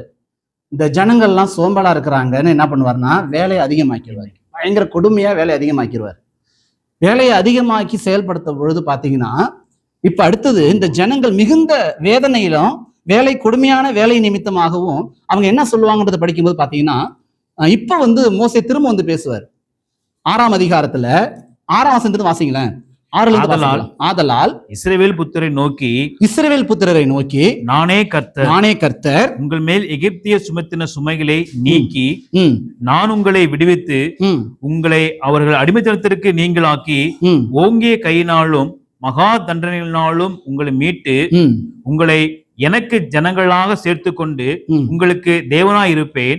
உங்கள் மேல் எகிப்திய சுமத்தின சுமைகளை நீக்கி உங்களை விடுவிக்கிற உங்கள் தேவனாய கர்த்தர் நான் என்று அறிவீர்கள். இப்ப அடுத்து வாசிக்கிறோம். ஆபிரகாமுக்கும் ஈசாக்குக்கும் யாக்கோபுக்கும் கொடுப்பேன் என்று நான் ஆணையிட்ட தேசத்தில் உங்களை கொண்டு போய் அதை உங்களுக்கு சுதந்திரமாக கொடுப்பேன். நான் கர்த்தர் என்று அவர்களுக்கு சொல் என்றார். இந்த விஷயத்தெல்லாம் மோசையிட்ட சொல்லி நான் இந்த விஷயத்தெல்லாம் சொன்னேன்னு சொல்லிட்டு ஜனங்கள்ட்ட போய் சொல்லு போங்கிறாரு. இந்த பிரகாரமாக மோசே இஸ்ரவேல் புத்திரருக்கு சொன்னான். என்ன பண்ணாங்க? அடுத்தது அவர்களோ மனமடிவினாலும் கொடுமையான வேலையினாலும் மோசேக்கு செவி கொடாமல் போனார்கள். கேட்கல. நாங்க படுற பாடு ஏற்கனவே நீ சொல்லிதான் நாங்க இவ்வளவு தூரம் நாங்க கேட்டு வந்தோம். இப்ப அதிகமான வேலையை கொடுத்துட்டாங்க. இவங்க படுற கஷ்டமும் உபத்திரவம் தான் அவங்களுக்கு பெருசா தெரியுதே தவிர மோசே மூலமாக கர்த்தர் சொன்ன வார்த்தை அவங்களுக்கு பெருசா தெரியல. எல்லாம் கவனிச்சிங்களா? செவி கொடாமற் போனார்கள் வாசிக்கிறோம். இப்ப எங்களுக்கு கஷ்டம் இருக்குது, இவ்வளவு இக்கட்ல நாங்க இருக்கிறோம், அதுக்கு பதில் சொல்லு, ஆண்டவர் செய்வார், விடுவிப்பார். அவங்க கேட்கல. ஏன்னா அவங்க அவ்வளவு வேதனை அனுபவிக்கிறாங்க. இன்னைக்கு அநேக விசுவாசிகள் அப்படிதான். மிகுந்த கஷ்டப்படும் பொழுதும் உபத்திரவப்படும் பொழுதும் வசனத்தை அப்படியே ஏற்றுக்கொள்றாங்களான்னு பார்த்தா ரொம்ப கஷ்டம். ஆனா இந்த சபையார் திருவசனத்தை என்ன பண்ணாங்களாம்? ஏற்றுக்கொண்டாங்க. உபத்திரவத்திலேயே ஏற்றுக்கொண்டாங்க. ஏன்? பரிசுத்த ஆவியான நமக்குள்ள இருக்கிறார். பரிசுத்த ஆவியின் சந்தோஷத்தோடு. இதுல நமக்கு என்ன நம்ம பாடம் இந்த சபையிலிருந்து கற்றுக்கொள்ள வேண்டியது? எந்த சூழ்நிலையில இருந்தாலும் சரி கர்த்தருடைய வார்த்தையை நான் அப்படியே ஏற்றுக்கொள்ள வேண்டும். இதற்கு என் இருதயம் பக்குவப்பட வேண்டியது அவசியம். அதுக்காக நம்ம ஜெபிக்கணும். தெசலோனிக்கே சபையில எந்த சூழ்நிலையில அவங்க இருந்தாலுமே திருவசனத்தை அப்படியே தனக்காக ஏற்றுக்கொண்டாங்க. கர்த்தர் என்னோட பேசியிருக்கிறாரு. அதான் பின்னாடி எழுதும்போது சொல்லுவாரு, நீங்க அதை மனுஷர் வசனமா கேட்காம தேவ வசனமா கேட்டீங்க. மெய்யாகவே அது தேவ வசனம் தான். விசுவாசிக்கிற உங்களுக்குள்ளே அது பலனும் செய்கிறது அப்படின்றார். பலனும் செய்கிறது அப்படிம்பார். அருமையானவர்கள், இங்க வாசிக்கும் பொழுது எந்த சூழ்நிலையிலும் எவ்வளவு கஷ்டம் இக்கட்டுகள் வந்தாலும் அப்படியே திருவசனத்தை சந்தோஷமாக ஏற்றுக்கொள்றோமா அப்படிங்கிறது ரொம்ப முக்கியம். தெசலோனிக்கே சபை எந்த சூழ்நிலை வசனத்தை அப்படியே ஏற்றுக்கொண்டாங்க. வேத வசனம் மாறாதுங்க, அழியாத வார்த்தை. எவ்வளவு இக்கட்டா இருந்தாலும் வசனத்தை படி, கர்த்தர் பேசுவார். உபத்திரவமா, கர்த்தருடைய வார்த்தை படி, கர்த்தர் உங்களோட இடைபடுகிற தேவன். சில பேர் சொல்ற வார்த்தை எனக்கு ரொம்ப கஷ்டமா இருக்கும். இன்னைக்கு பைபிள் படிச்சீங்களா, ஜெபம் பண்ணீங்களா, கர்த்தர் உங்களோட என்ன பேசினாரு? சில நேரம் சில பேர் கொஞ்சம் ஃப்ரீயா பேசுவோம். அப்போ சொல்லுவாங்க அவங்க, எங்க பிரதர் படிக்கல பிரதர், மனசே ஒரு மாதிரி இருக்கு பிரதர், இது படிக்கவே தோண மாட்டேங்குது, மனசு ரொம்ப கஷ்டமா இருக்குது. உண்மையாவே நம்ம கஷ்டத்துல எங்க நம்ம போகணும்? தேவ சமூகத்துக்கு தானே போகணும். அண்ணால் எங்க போனா? தேவ சமூகம் உடனே போயிட்டால, தன் இருதயத்தை ஊற்றி விட்டேன் சொல்றாள் அந்த பெண்ணு. உண்மையாவே உங்களுடைய வாழ்க்கையில எவ்வளவு உபத்திரவங்கள் கஷ்டங்கள் வந்தாலும் உடனே அவருடைய சன்னிதானத்துக்குள்ள போயிடணும்ல. அவருடைய சமூகத்துல தானே நமக்கு ஆறுதல், அவருடைய சமூகத்துல தானே நமக்கு சமாதானம். அவர் நம்மோட பேசுகிற தேவனா இருக்கிறார்ல. அவங்க இவ்வளவு தூரம் அவங்க எல்லாம் பேசிட்டு மோசையை வந்து திட்டிட்டு போவாங்க, மோசமா பேசுவாங்க. உடனே மோசை நம்ம சொல்லுவார், உடனே ஆண்டு தான் போவார். என்னான்ற நீங்க விடுதலை ஆக்கலையே. உடனே அப்புறம் தான் கர்த்தர் பேசுவார் மோசைகிட்ட, நான் யெகோவா தேவன். அந்த 6ஆம் அதிகாரத்தை நீங்க ஃபுல்லா படிச்சு பாரு. நான் யெகோவா தேவன், நான் ஆபிரகாமுக்கும் ஈசாக்கும் யாக்கோபுக்கும் சர்வ வல்லமையுள்ள தேவன் என்ற நாமத்துல வெளிப்பட்டேன். நான் யெகோவா, அப்படிப்பட்ட தேவனா இருக்கிற நான் யெகோவா தேவன். நீ போ ஜனங்கள்கிட்ட சொல்லுன்னு சொல்லிதான் மோசே கிட்ட சொல்லி அனுப்புவார். எந்த சூழ்நிலையிலும் சரி, எவ்வளவு இக்கட்டுகள் வந்தாலும் சரி, நாம் போக வேண்டிய பாதம் அவருடைய பாதத்தில் மட்டும் நாம் போயிருந்தா போதும். ஆண்டவர் நம்மோடு பேசுகிற தேவனா இருக்கிறார். திருவசனத்தை அப்படியே ஏற்றுக்கொள்ளுகிற வாழ்க்கை. எனக்கு இந்த வசனம் ரொம்ப பிடிக்குங்க. திருவசனத்தை ஏற்றுக்கொண்டு இதை படிக்கும்போது ரொம்ப ஆச்சரியமா இருந்தது. கர்த்தருடைய பிள்ளைகளுக்கு சாத்தியமா? கண்டிப்பா சாத்தியம். தெசலோனிக்கே சபையாருக்கு இது சாத்தியம்னா நமக்கும் சாத்தியம். நமக்கும் சாத்தியம். கர்த்தருடைய பிள்ளைகளா இருக்கிற நமக்கு சாத்தியம். நம்முடைய வாழ்க்கையில திருவசனத்தை அப்படியே ஏற்றுக்கொள்ளுகிற பக்கம் இருக்கிற எந்த சூழ்நிலையும் ஏற்றுக்கொள்றோமா? நார்மலா கேட்போம், நல்லா கேட்போம், ஆசையா கேட்போம், சந்தோஷமா கேட்போம், கர்த்தர் என்னோட பேசுறான்னு மகிழ்ச்சியா கேட்போம். ஆனா உபத்திரவத்தின் மத்தியில, கஷ்டத்தின் மத்தியில, கஷ்டத்தை பெருசா பார்க்காதீங்க, கர்த்தரை பாருங்க. நம்முடைய பார்வையில தான் கஷ்டம் ரொம்ப பெருசா தெரியும், கர்த்தருடைய பார்வையில ஒண்ணுமே இல்லை. ஒரு முறை என்னன்னா, பயங்கர சுழற்காற்று வீசுது, கடல் கொந்தளிக்குது, சீஷர்கள் பயந்துட்டாங்க. ஆண்டவர் அப்ப அந்த படகுல இல்லை. 4ஆம் ஜாமம் நடந்து வராரு ஆண்டவர். சீஷர்கள் பார்த்த உடனே ஆவேசம் ஆவேசம் சத்தம் போட ஆரம்பிச்சுடுவாங்க. ஐயோ பேய் பேய்னு சத்தம் போட ஆரம்பிச்சோடனே அப்ப ஆண்டவர் சொல்லுவாரு, நான் தான், பயப்படாதிருங்க, திடன் கொள்ளுங்கள். உடனே பேதுரு சொல்லுவார், நீரே ஆனால் இந்த ஜலத்தின் மேல் நடந்து வர எனக்கு கட்டளையிடும். உலகத்திலேயே கடல் மேல நடந்த ஒரே மனுஷன் யார் தெரியுமா? இந்த பேதுரு தான். மனுஷன்ல சொல்றேன், பேதுரு தான். அவனுக்கு முன்னாடி இல்லை, அவனுக்கு பின்னாடி இல்லை. 8ஆம் தடவை நடந்து போனாங்க, செங்கடல் பிரிஞ்சது, அதெல்லாம் வேற. ஆனா கடல் மேல, தண்ணி மேல நடந்த மனுஷன் பேதுரு. நடந்து வராரு, ஆண்டவர் வான்னு சொல்றாரு, நடந்து வராரு. நீங்க அடுத்தது ஒரு வார்த்தை படிச்சு பார்த்தீங்கன்னு தெரியும். காற்று பலமா இருக்கிறதை கண்டு பயந்து அமிழ்ந்து போனான்னு வாசிக்கும். முன்னாடி கர்த்தர் நிக்கிறாரு. இவ கர்த்தரை பார்த்தானே போகணும். அவர் எதை பார்த்தாரு? என்ன காத்து வீசுது பாத்தியா, அடிக்கிற காத்த பார்த்தா என்ன ஆகணும்னு தெரியலன்னு சொல்லிட்டு காத்தை தான் பெருசா பார்த்தாரு. இன்னைக்கு நிறைய விசுவாசிகள் எதை தான் பெருசா பாக்குறாங்க? காத்து தான் பெருசா பாக்குறாங்க. என்னது? தனக்கு வரக்கூடிய கஷ்டங்கள், உபத்திரவங்கள், பாடுகளை தான் பெருசா பாக்குறாங்க. ஆனா தனக்கு முன்னாடி தன்னோடு இருக்கிற கர்த்தரை பெருசா பாக்குறது இல்லை. கர்த்தர் பெரியவர். உலகத்தில் இருக்கிறவனிலும் பெரியவர், நம்மில் இருக்கிறவர் பெரியவர், எண்ணில் இருக்கிறவர் பெரியவர், நமக்குள்ள இருக்கிற தேவன் பெரியவர்னு அவரை மட்டும் நோக்கி பார்க்கணும்.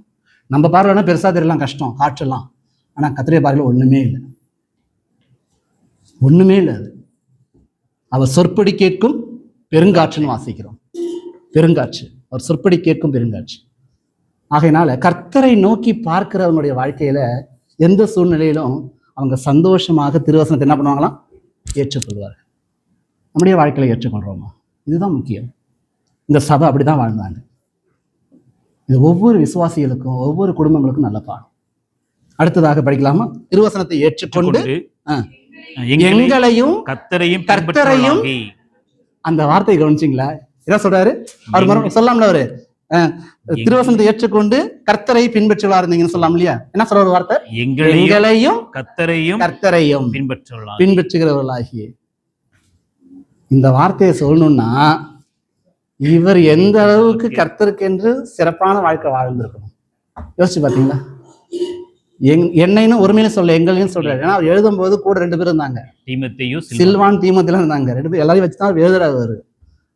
அவங்க எந்த அளவுக்கு கர்த்தருடைய சுபாவத்தை உடையவர்களாக காணப்படுகிறான்றதை பாருங்க. கர்த்தருடைய சுபாவத்தை உடையவர்களா இருக்கிற எங்களையும் கர்த்தரையும் நீ என்ன பண்ணுங்க? பின்பற்றுகிறவர்களா இருங்கள்.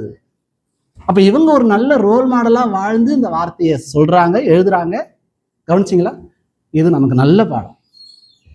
இதுக்கு நமக்கு நல்ல பாடம். அது வெறுமனே வசனத்துல மாத்திரமல்ல, நாவினாலே மாத்திரமல்ல, கிரியினால உண்மையினால அன்பு கூற கடவுள்னு வாசிக்கிறபடி நம்முடைய வாழ்க்கையினால நம்மை காண்பிக்க வேண்டியது அவசியம். கிறிஸ்துவினுடைய சுபாவத்தை காண்பிக்கணும், நம்மளே அல்ல, கிறிஸ்துவின் சுபாவத்தை காண்பிக்க வேண்டியது அவசியம். என்னை காண்கிறவர்கள் என் மூலமாக கிறிஸ்துவின் சுபாவத்தை பார்க்க வேண்டும். இந்த சபையார் என்ன பண்றாங்கன்னா பின்பற்றுகிறார்களா? ஏன்னா அது பவுலை பார்த்துக்கிட்டே இருக்கிறாங்க, பவுலையும் பார்க்கறாங்க, பவுல் சொல்லக்கூடிய கர்த்தருடைய வசனத்தையும் பார்க்கறாங்க, பவுலையும் பின்பற்றுகிறார்கள், கர்த்தரையும் பின்பற்ற. அந்த வார்த்தை சொல்லுங்க, எங்களையும் கர்த்தரையும் பின்பற்றுகிறவர்கள் ஆகி. ஒரு சபையில நிருபம் எழுதும் பொழுது பவுல் சொல்லுவாரு, நான் உங்கள்கிட்ட முதல்ல வரும்போது நீங்க என்னை எப்படி நான் பாத்தீங்க? தேவதூதனை போல பாத்தீங்க. அடுத்து சொல்லுவாரு, இயேசு கிறிஸ்துவ போல பாத்தீங்க பாரு. ஃபர்ஸ்ட் தேவதூதன் பாரு, அடுத்தது இயேசு கிறிஸ்துவ போல பாத்தீங்க. அடுத்தது 2-3 வசனம் தள்ளி வந்ததுக்கு அப்புறம் படிச்சு பாத்தீங்கன்னா, உங்களுக்கு நான் சத்தியத்தை சொன்னதுனாலே சத்ருவானேனும் அடிம்பாரு. இயேசுநாதரை போல பார்த்தாங்க பவுல. அதே பவுல என்ன பண்றாங்க? பின்னாடி எதிரிய போல பாக்குறாங்க. என்ன காரணம்? சத்தியத்தை விட்டு விலகி போனதுனால. சத்தியத்தின்படி வாழ வேண்டும் என்று பிரயாசப்படுகிறவர்கள் தொடர்ந்து முன்னேறி கொண்டே போவார்களே தவிர பின்மாற்றம் அடைய மாட்டார்கள் என்பதற்கு இந்த சபையார் ஒரு நல்ல உதாரணம். நம்முடைய வாழ்க்கையில ஒரு நல்ல பாடம். எங்களையும் கர்த்தரையும் பின்பற்றுகிறவர்களாகி அப்படிப்பட்ட சபை தாங்க இது. கர்த்தரை நோக்கி பார்த்துக்கிட்டு போயிட்டே இருக்கிறாங்க. கர்த்தருடைய தேவதாசர்கள் சொல்லிக் கொடுத்த வார்த்தையை கவனிச்சுட்டு போயிட்டே இருக்கிறாங்க.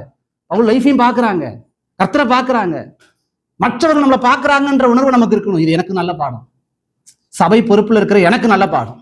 என்னை ஜனங்கள் கவனிக்கிறாங்க, என்ன ஜனங்கள் பார்க்கறாங்க. ஒரு குடும்பம் என்கிட்ட வந்து சொல்றாங்க, உங்க ஃபேமிலி தான் எனக்கு நல்ல ரோல் மாடல்ன்றாங்க. எனக்கு ஒரு பக்கம் பயமா இருக்குது.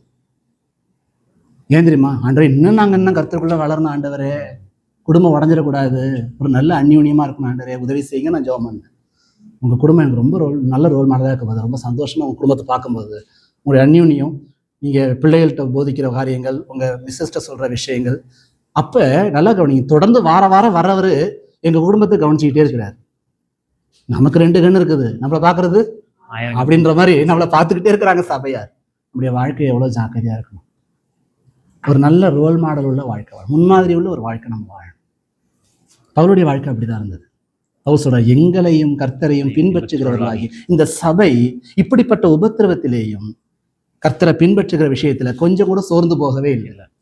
அந்த சத்தியத்தை நம்ம படிக்க முடியும். இவ்வளவு உபத்திரவம் வருது, அவங்க சந்தோஷமா இருக்கிறாங்க, வசனத்தை அப்படியே ஏற்றுக்கொள்றாங்க, தொடர்ந்து முன்னேறி போய்கிட்டே இருக்கிறாங்க, பின்பற்றி கொண்டே இருக்கிறாங்க, தேவனை பின்பற்றி கொண்டே இருக்கிறார்கள், தேவதாசர்கள் சொல்லுகிற வார்த்தையை கேட்டு போய்கிட்டே இருக்கிறாங்க. எந்த சூழ்நிலையிலும் நாம் கர்த்தரை பின்தொடர்ந்து போகிற விஷயத்துல சோர்ந்து போகக்கூடாது அப்படிங்கிறதுக்கு இந்த வசனம் ஒரு நல்ல பாடம். இந்த சபையாருடைய வாழ்க்கை ரொம்ப அருமையான வாழ்க்கை. கடைசியாக இந்த வசனத்தை முடிக்கும் போது 17ஆவதாக படிக்கலாமா? இவ்விதமாய் மக்கதோனியாவிலும் அகாயாவிலும் உள்ள விசுவாசிகள் யாவருக்கும் மாதிரிகளானீர்கள். ஒரு நல்ல முன்மாதிரி உள்ள சபைன்னா நீங்க யாரை தெரியுமா காட்டலாம்? தெசலோனிக்கே சபையை காட்டலாம். அப்பெல்லாம் அப்படிதான் சொல்லுவாங்க. தெசலோனிக்கே சபையை பாருங்க, நிறைய விஷயம் கத்துக்கணுமா? சபைக்கு போயிட்டு வாங்க, அந்த சபைக்கு போயிட்டு வாங்க, பார்க்கும் நிறைய கத்துக்கலாம். நான் கேட்குறேங்க, நம்மள மற்றவங்க எப்படியும் பார்க்குறாங்க? மற்றவர்களுக்கு முன்பாக நாம் ஒரு நல்ல முன்மாதிரியாக காணப்படுகிறோமா? ஒரு நல்ல விசுவாசியாக நல்ல முன்மாதிரியாக காணப்படுகிறோமா? வாழ்ந்தா அந்த சபையை போல வாழணும், வாழ்ந்தா அந்த சகோதரனை போல வாழணும். என்ன அன்பு, என்ன ஐக்கியம், எவ்வளவு மரியாதையா பேசுறாரு, எவ்வளவு கனம் பண்றாரு, எவ்வளவு தாழ்மையா இருக்கிறாரு, எவ்வளவு ரொம்ப கைண்டா பேசுறாரு எல்லாத்தையுமே. அவர் பேசிட்டே நல்லா இருக்குது. நம்ம வாழ்க்கை எப்படிங்க இருக்குது? நம்முடைய பேச்சு, நம்முடைய சிந்தை, நம்முடைய செயல், நம்முடைய சம்பாஷணை எல்லாவற்றையும் கர்த்தர் கவனிக்கிறார். மற்ற மக்களும் கவனிக்கிறாங்க. இங்க வாசிக்கிறோம், அந்த மக்கதோனியா, அகாயாவில் உள்ள கொரிந்து சபை, பிலிப்பு சபை, சுத்தி உள்ள எல்லா சபைகளுமே இந்த சபையில் பார்த்து ஆச்சரியப்படுறாங்களாமா. அந்த அளவுக்கு தெசலோனிக்கே சபையார் ஒரு நல்ல முன்மாதிரி உள்ள வாழ்க்கையை வாழ்கிறார்கள். நீங்க தொடர்ந்து படிச்சு பார்த்தீங்கன்னா உங்கள் விசுவாசம் எங்கும் பிரசித்தமாயிற்றுன்றார் கடைசியா. உங்க வாழ்க்கை எங்கும் பிரசித்தமாயிற்று. அந்த அளவுக்கு அவங்களுடைய வாழ்க்கை ரொம்ப சிறப்பாக இருந்திருக்குது. ஸோ நம்முடைய வாழ்க்கையில் நம்ம எப்படிங்க இருக்கிறோம்?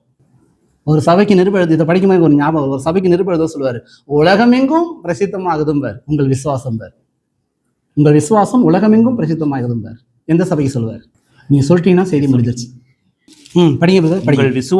உங்கள் விசுவாசம் உலகமெங்கும் பிரசித்தமா இருக்கிறபடியினாலே